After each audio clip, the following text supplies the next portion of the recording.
Hey guys, it's Riley from Your Queer Study Guide, where we teach you about being queer one step at a time. And today, I'm alone because I'm talking about my experiences being queer, specifically being bi, and what that journey has been like for me. So, obviously, I'm bi, and I'm more out now. Now that I'm a senior in high school, but it wasn't always like that for me, and I didn't really know about the queer community for like a really long time. And it wasn't until sixth grade where I started to learn more about the community and, different identities, because up until that point, I really only knew about gay men and lesbian women. I didn't really know the full extent and all the nuances of sexuality until I met my friend who was bi, and she explained to me, what that was and sort of other parts of the community that I didn't know about, because I just was simply like not taught about that when I was growing up. And it was very eye-opening to me, because not only did it help me be more open-minded and conscious of other people and other identities, it also kind of gave some insight into myself and what my identity was, because for a long time I was really confused about my sexuality. I was always different. I know that's really cringe, but I did feel really different from most people, especially when it came to crushes and that kind of thing. Like in fifth grade, I remember that a lot of my friends, which were obviously girls, had crushes on guys in my grade, and I didn't. So I had to, choose a guy to have a crush on just so I could, fit in. And then I realized by like seventh grade, after I had heard about bisexual and letting that ruminate in my head for a little bit, that this identity fits me. And it explained a lot of things that happened to me when I was growing up. I started to put pieces together and be like, yep, I'm definitely bi. And so I came out to my best friend first, and then I slowly started to come out to my close friends, and then my mom, and then, my dad accidentally.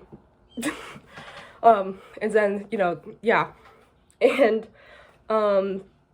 by high school, I was out to everyone. I think by sophomore or freshman year, I was out to everyone, just because I felt like, the only way I could live my life is to live it, authentically.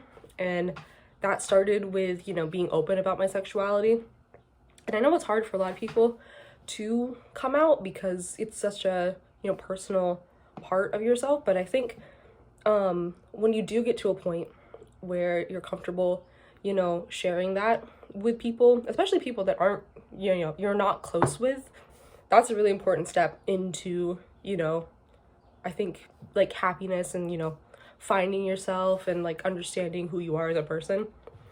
And it definitely helped me a lot. I think, being able to come out helped with my confidence, because I struggled with self-esteem and, self-conscious issues. I mean, self-confidence issues for a long time. I still do, but I'm definitely gotten better at that. And I think it started with, being able to be comfortable in my own skin, be comfortable with my sexuality.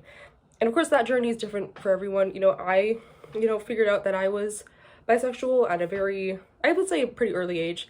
But obviously people can come out younger than that. People can come out much older. And it doesn't really matter when you come out. It's just, that process of finding yourself and what that journey is like. And there's no right way to come out, and there's no, right way to be queer. It's just simply how you feel on the inside, and what that looks like on the outside. Like, what do you do that validates your identity and your queerness? Another thing I had was, I don't really think I've experienced this myself, but there's definitely a lot of animosity and just ignorance about bi people, even within the queer community.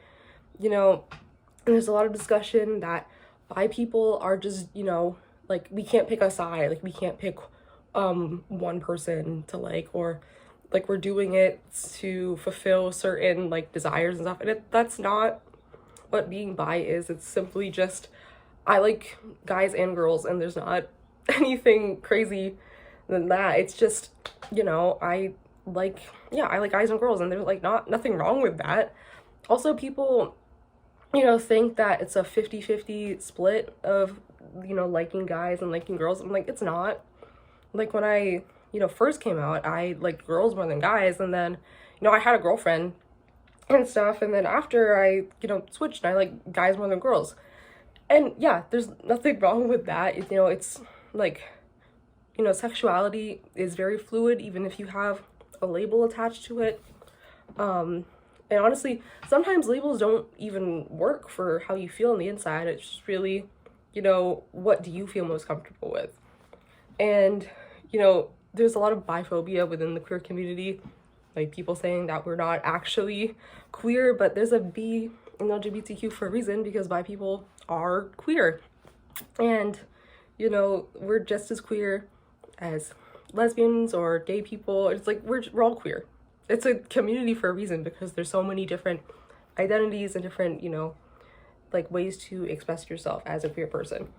So I hope you enjoyed this short video. I know it's a lot different from our content, but we really wanted to make something that, you know, gave insight into our experiences and, you know, what that journey has been like for us. Obviously, we're still pretty young, so it's continuing throughout our lives. You know, maybe 4 years from now, I won't be bi anymore, so who knows?